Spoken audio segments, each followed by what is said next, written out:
बिस्मिल्लाहिर्रहमानिर्रहीम। Dear student, अस्सलाम वालेकुम। मैथमेटिक्स न्यू बुक क्लास 9 की आज एक्सरसाइज 1.3 का क्वेश्चन नंबर 5 आज हमने सॉल्व करना है।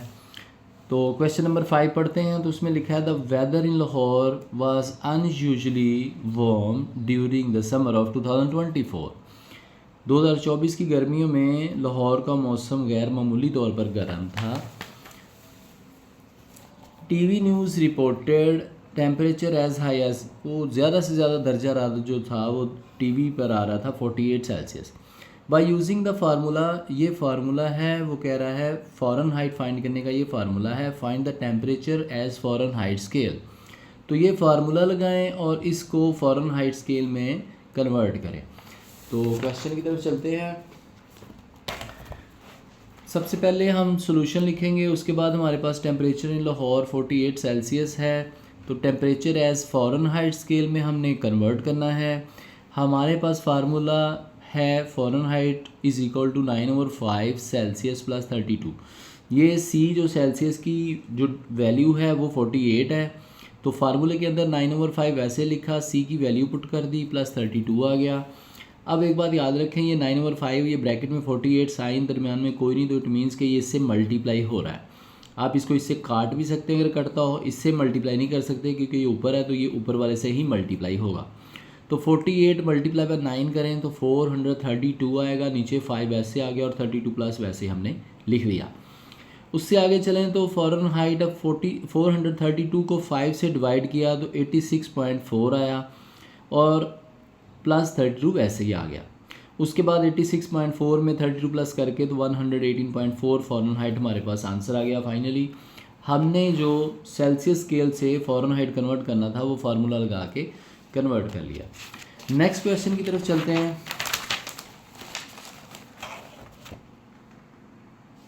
नेक्स्ट क्वेश्चन की तरफ चलें तो वो कह रहा है the sum of the ages of father and son is 72 years, यानी कि बाप और बेटे की उम्र जमा करें तो 72 साल है, 72 ईयर्स है। 6 years go the father's age was 2 times, 6 साल पहले बाप की उम्र दुगना थी। The age of the son 2 times the age of the son, बेटे की उम्र से बाप की उम्र दुगना थी 6 साल पहले। What was son's age 6 years ago, तो 6 साल पहले लड़के की एज कितनी थी। तो इस सारी जो स्टेटमेंट है उसको लिखने के लिए हम अपने से फ़र्ज़ करेंगे कि let the age of son x years, अगर बेटे की उम्र x है और बाप की y है, let the age of father y years according to the given condition. अब जो कंडीशन दी है उसके मुताबिक दोनों की सम जो है वो 72 के बराबर है। हमने इसको इक्वेशन 1 का नाम दे दिया। नेक्स्ट चलें तो अब age of son 6 years ago, तो 6 साल पहले x माइनस 6 कर दिया है, पीछे चले गए, 6 साल पहले है तो x माइनस 6, अगर 6 साल बाद होता तो x प्लस 6 कर देते। तो age of son 6 years ago x minus 6। Age of father 6 years ago, तो वो y माइनस 6 कर दिया क्योंकि बाप की भी उम्र 6 साल पहले ही हमने देखी है। According to the second condition, अब सेकंड कंडीशन ये थी कि जो बेटा है वो बाप की उम्र जो थी वो बेटे से दुगना थी, तो ये माइनस में था इसलिए हम इसको 2 से मल्टीप्लाई कर देंगे क्योंकि ये 6 साल पहले उससे दोगुना कम थी, तो 2 से मल्टीप्लाई करेंगे। ये देखिए ना माइनस में ये वैल्यू बढ़ेगी, तो इसको बेटे की एज को 2 से मल्टीप्लाई करेंगे, बाप की एज को वैसे लिख देंगे, इक्वेशन हम इसको बना लेंगे। उसके बाद ये 2x से मल्टीप्लाई होकर 2x बन गया, 2 6 आर 12, प्लस माइनस माइनस ही रहेगा, इधर y माइनस 6 वैसे ही रहेगा। नेक्स्ट चलें तो 2x माइनस, अब ये y इधर प्लस था, इधर आके माइनस हो गया, ये -12 इधर जाके प्लस हो गया और x और y एक तरफ हो गए और नंबर जो हैं वो एक तरफ हो गए। अब आगे चलें तो -6 + 12, तो 12 में से 6 माइनस कर दें तो आपके पास 6 वैल्यू आएगी और 2x - y, जो डिफरेंट ये x और y होते हैं वो आपस में प्लस नहीं होते, तो इसलिए प्लस या माइनस नहीं होती, वैसे ही रहेंगे। और ये प्लस में से 6 माइनस किया तो 6 आ गया। अब हमारे पास एक इक्वेशन ये है और एक इक्वेशन ये है, ठीक है। इन दोनों इक्वेशन को हम प्लस कर देंगे by adding first and second equation. x + y 72 ये फर्स्ट इक्वेशन थी, 2x - y = 6 ये सेकंड इक्वेशन थी। दोनों को प्लस किया तो यहाँ ये प्लस का y था, ये माइनस का था, ये दोनों कट गए, x और 2x प्लस किए तो 3x आ गए, 72 + 6 किए तो 78 हो गए।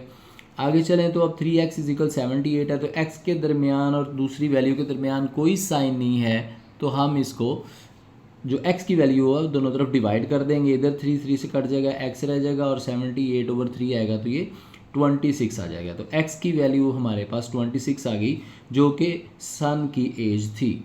तो बेटे की एज आ गई 26। अगर हम देखें 6 साल पहले बतानी थी कि कितनी है, तो अब 6 ईयर्स अगो जो थी हमारे पास जो हमने बनाई थी वो x-6 थी। जहाँ x है वहाँ पर x की वैल्यू जो 26 आई है वो पुट कर देंगे, 26 - 6, तो 6 साल पहले बेटे की एज जो है वो 20 ईयर्स थी। तो फाइनली हमने यही फाइंड करना था। उम्मीद है कि आपको ये क्वेश्चन समझ आया होगा। अगर नहीं आया तो आप वीडियो को दोबारा देखिए। क्वेश्चन नंबर 7 की तरफ चलें तो वो कह रहा है Meera bought a toy for Rs 1500 rupees and sold for Rs 1520। Meera ने एक ख़रीदा खिलौना, टॉय ख़रीदा, वो 1500 रुपये की ख़रीदा उसने और बेचा कितने का, 1520 रुपये का। What was her profit percentage. वैसे देखें तो प्रॉफिट तो आपको समझ आ रहा है कि प्रॉफिट ही है, यानी कि 1500 की चीज़ लेके 1520 की बेची है तो 20 रुपये प्रॉफिट आ गया। लेकिन बेसिकली वो हमें कह रहे हैं कि प्रॉफिट परसेंटेज फाइंड करें, नॉट प्रॉफिट नहीं फाइंड करें, प्रॉफिट परसेंटेज फाइंड करें। तो सबसे पहले हम प्रॉफिट परसेंटेज फाइंड करने के लिए प्रॉफिट फाइंड करेंगे। तो सोल्यूशन लिखा, कॉस्ट प्राइस जिसे जो चीज़ खरीदी जाती है उसे कॉस्ट प्राइस कहते हैं, वो है 1500 रुपीज़, और जो सेल प्राइस है जिस कीमत पर उसने बेचा है वो है 1520 रुपीज़। प्रॉफिट का फार्मूला डियर स्टूडेंट याद रखना है, sale price minus cost price कर दें तो प्रॉफिट आ जाता है। तो सेल प्राइस 1520 थी जिस कीमत पर उसने बेचा, कॉस्ट प्राइस जो खरीदी थी 1500 रुपीज़, तो दोनों को माइनस किया तो प्रॉफिट 20 रुपीज़ का प्रॉफिट उन्हें हुआ। आगे चलें तो प्रॉफिट परसेंटेज हमने फाइंड करनी थी, उसके लिए हमने फार्मूला लगाया profit over cost price multiply by 100। तो प्रॉफिट हमारे पास 20 था, कॉस्ट प्राइस 1500 थी, 20/1500 मल्टीप्लाई बाय 100। आगे चलें तो ये 2 ज़ीरो इस 2 ज़ीरो से कट गए, ये दोनों को हमने 5 से डिवाइड किया, 20 और 15 को, 5 4s are 20, 5 3s are 15, तो 4/3 हमारे पास आ गया। तो 4 को 3 से डिवाइड किया तो 1.33% हमारे पास प्रॉफिट परसेंटेज आ गई, यानी कि 1.33% जो है वो उसकी प्रॉफिट की है, प्रॉफिट परसेंटेज 1.33% है। तो फाइनली आपको समझ आ गया होगा, आसान सा क्वेश्चन था, नहीं आया तो दोबारा देखिएगा। नेक्स्ट क्वेश्चन की तरफ चलते हैं। क्वेश्चन नंबर 8 वो कह रहा है the annual income of Tayyab is Rs 960,000 while the exempted amount is Rs 130,000 rupees. Exempted amount कहते हैं जिस पर टैक्स नहीं होता, टैक्स की छूट होती है, यानी कि इस अमाउंट पर टैक्स नहीं है। टोटल उसके पास 9,60,000 रुपये हैं, जबकि ये अमाउंट है जिस पर टैक्स नहीं है। How much tax would he have to pay at the rate of 0.75%। वो कह रहा है कि उसको कितना परसेंट टैक्स देना पड़ेगा, 0.75% अगर टैक्स हो तो वो कितना टैक्स देगा। तो सबसे पहले तो हमें वो अमाउंट निकालनी पड़ेगी जिस पर टैक्स देना है, क्योंकि ये जो अमाउंट है इस पर टैक्स नहीं है। एग्जेम्प्टेड अमाउंट मीन ये अब टैक्स की छूट है, इस अमाउंट को टैक्स की छूट है, ये टैक्स से बालादर है। इसमें से अब हम ये करेंगे कि ये अमाउंट माइनस करेंगे, फिर उसका परसेंटेज फाइंड करेंगे जो अमाउंट होगी उसका, कि 0.75% कितना बनता है। तो चलते हैं सोल्यूशन की तरफ। सबसे पहले the annual income of Tayyab जो है वो 960,000 रुपीज़ है। एग्जेम्प्टेड अमाउंट जो उसने हमें बताई वो है 130,000, यानी कि इस अमाउंट पर टैक्स नहीं है, ये उसकी टोटल इनकम है, इस पर टैक्स नहीं है। तो हमने माइनस कर दिया रिमेनिंग टैक्सेबल अमाउंट, जो अमाउंट बाकी बचेगी वही ज़ाहिर है टैक्स देंगे ना, उसी अमाउंट पर टैक्स देंगे। तो हम इसमें से ये माइनस कर देंगे और उसके बाद हमारे पास आ गई 830,000। तो ये जो अमाउंट है इस पर हमें 0.75% टैक्स देना है। तो बड़ा आसान सवाल है। अब हम लिखेंगे रेट ऑफ इनकम टैक्स, तो वो है 0.75%। अमाउंट ऑफ टैक्स हमने फाइंड करनी है, तो हमने जो अमाउंट है वो फार्मूले में लिखी 830,000 मल्टीप्लाई बाय 0.75। अब यहाँ पर ये एक बात याद रखें कि परसेंटेज है तो मल्टीप्लाई बाय 1/100, यानी कि ये जो अमाउंट है इसको 100 से डिवाइड करेंगे क्योंकि परसेंटेज है। वैसे मैं आपको यहाँ लिख देता हूँ, ये इसलिए ये पहले तो 0.75 का पॉइंट ख़त्म किया तो 100 आ गया। अब इसके नीचे 100 था क्योंकि ये परसेंटेज थी, ठीक है। एक तो 100 है जो इस पॉइंट को ख़त्म करके आया, और एक 100 है जो इसके नीचे आएगा परसेंटेज ख़त्म करने के लिए, ठीक है। क्योंकि हमने परसेंटेज नहीं अमाउंट बतानी थी, तो इस परसेंटेज को ख़त्म करने के लिए हम 100 से डिवाइड कर दें, तो नीचे 100 आ गया। जब हमने इसको सीधा किया, यानी कि ये जो बटा है ख़त्म किया, तो ये 1/100 यानी कि ये ऊपर जाके मल्टीप्लाई होगा और 1/100 बन जाएगा। तो उम्मीद है आपको ये समझ आई होगी ये 1/100 कहाँ से आया, ठीक है। उसके बाद आगे चलें तो ये जो 2 ज़ीरो थे ये 2 ज़ीरो से कट गए, ये 2 ज़ीरो ये 2 ज़ीरो से कट गए, यानी कि 4 ज़ीरो बनते हैं, इधर भी 4 सिफर थे, ज़ीरो थे, तो ये कट गए। और पॉइंट क्योंकि हमने ख़त्म करके 100 लगाया था, तो ये 75 है। अब ये 75 है क्योंकि नीचे 100 था, ठीक है। ये पॉइंट ख़त्म हो चुका है, पॉइंट 75 नहीं है। अब 75 को 83 से मल्टीप्लाई किया तो 6225 रुपीज़ आ गई। This is the amount of tax that he has to pay for the 830,000 amount, यानी कि जो ये वो अमाउंट है जो उसने इस अमाउंट पर टैक्स देना है। 0.75% टैक्स कितना बनता है इस अमाउंट का, तो वो ये टैक्स है। उम्मीद है आपको समझ आई होगी क्वेश्चन की, अगर नहीं आई तो क्वेश्चन को दोबारा देखिएगा। नेक्स्ट क्वेश्चन की तरफ चलें तो question number 9, find the compound markup of RS 375,000 for 1 year. वो कह रहा है कि एक साल का मार्कअप, कंपाउंड मार्कअप इकट्ठा यानी कि दो मुख्तलिफ मिलाकर जो टोटल बनता है मार्कअप, वो पता करें।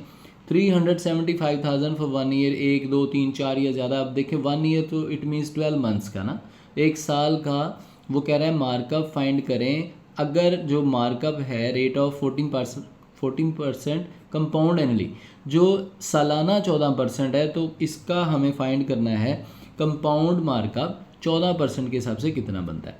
तो सबसे पहले हमने लिखा ये P stand for principal amount, total हमारे पास है 375,000, टाइम है हमारे पास 1 साल, ठीक है। रेट ऑफ कंपाउंड मार्कअप है 14%, ये हमारे पास गिवन डेटा है, जो हमारे पास यहाँ पर पूरी स्टेटमेंट है उसके अंदर हमें पता है कि ये प्रिंसिपल अमाउंट है, ये टाइम है, और ये 14% हमने जो रेट ऑफ कंपाउंड मार्कअप है, ठीक है, ये हमने फाइंड करना है। तो इसके लिए कंपाउंड मार्कअप का फार्मूला आपने याद रखना है, P × 1 + R ब्रैकेट और ऊपर T माइनस P। यहाँ से आपने देखना है कि P को मल्टीप्लाई करवा रहे हैं और माइनस भी P कर रहे हैं, ठीक है। तो P का मतलब प्रिंसिपल अमाउंट है, वो हमारे पास 375,000 है, ठीक है। 1 + R तो रेट जो है वो 14% है, R का मतलब रेट ऑफ मार्कअप है, तो यहाँ पर आएगा, T ऊपर आएगा, 1 है वो 1 ईयर है, वो ऐसे ही रहेगा। माइनस 375,000 यानी कि ये भी P यहाँ माइनस P है, तो प्रिंसिपल अमाउंट हमने यहाँ भी लिखनी है, क्योंकि ये P भी प्रिंसिपल अमाउंट है, ये भी प्रिंसिपल अमाउंट है, दरमियान में 1 + R रेट है तो 14%। उम्मीद है ये फार्मूला आपको समझ आया होगा, और उसके आगे हमने वैल्यूज़ पुट कर दी। मज़ीद आगे चलें तो 375,000 × 1 + 14/100 इसलिए किया क्योंकि परसेंटेज मैंने आपको बताया था ख़त्म करने के लिए 100 से डिवाइड कर देते हैं, तो 14/100 ब्रैकेट में ही रहेगा, ऊपर T है माइनस 375,000। आगे चलें तो ये 14 को 100 डिवाइड करें तो 0.14 बनता है, और 1 + 0.14 बन गया। बाकी अमाउंट हम वैसे ही लिख रहे हैं क्योंकि ब्रैकेट को हम पहले सॉल्व कर रहे हैं। नेक्स्ट चलें तो 375,000, अब ये 1 + 0.14 करें तो आप इसको करके देख सकते हैं, जैसे कि 1.00 कर लें, 0.14 है तो इसको प्लस करें तो 1.14 बनेगा, ठीक है। तो ये 1.14 आ गया T। अब यहाँ पर एक चीज़ याद रखनी है, मैंने पीछे भी काफ़ी दफ़ा आपको बताया कि जहाँ पर अमाउंट के आगे या कुछ भी नंबर के आगे ब्रैकेट हो और ब्रैकेट में कोई नंबर और दरमियान में कोई साइन नहीं है, तो इट मीन्स ये इससे मल्टीप्लाई हो रहा है, ठीक है। अब यहाँ देखिए यहाँ माइनस है, ये इससे मल्टीप्लाई नहीं हो सकता, लेकिन ये मल्टीप्लाई होगा क्योंकि इधर साइन कोई नहीं है, ठीक है। ये बात आपने याद रखनी है, यहाँ साइन कोई नहीं तो मल्टीप्लिकेशन है, जहाँ साइन होगा प्लस माइनस वो फिर प्लस माइनस ही होगा। अब 375,000 को 1.14 से मल्टीप्लाई करें तो आंसर आएगा 427,500 रुपीज़। माइनस अब आगे माइनस है तो वो माइनस ही रहेगा 375,000। अब 427,500 में से माइनस करें 375,000 तो फाइनली हमारे पास आंसर आएगा 52,000 रुपीज़, जो कि कंपाउंड मार्कअप है। टोटल जो कंपाउंड मार्कअप है एक साल का 14%, वो अमाउंट बनती है 52,000। बेसिकली हमने अमाउंट ही बतानी थी कि 14% कितनी बनती है, 375,000 की एक साल की अमाउंट कितनी बनती है, तो वो हमने बता दी, वो बनती है 52,000 रुपीज़। तो डियर स्टूडेंट्स, उम्मीद है कि आपको ये क्वेश्चन भी समझ आ गया होगा और हमारी 1.3 जो है वो कंप्लीट हो गई है। अगर आपको नहीं समझ आया तो दोबारा से वीडियो को देखिएगा। अगर आपको समझ आ रहा है तो वीडियो को लाइक करें और चैनल को सब्सक्राइब करें। बहुत शुक्रिया। अल्लाह हाफिज़। अपना बहुत ख्याल रखिएगा।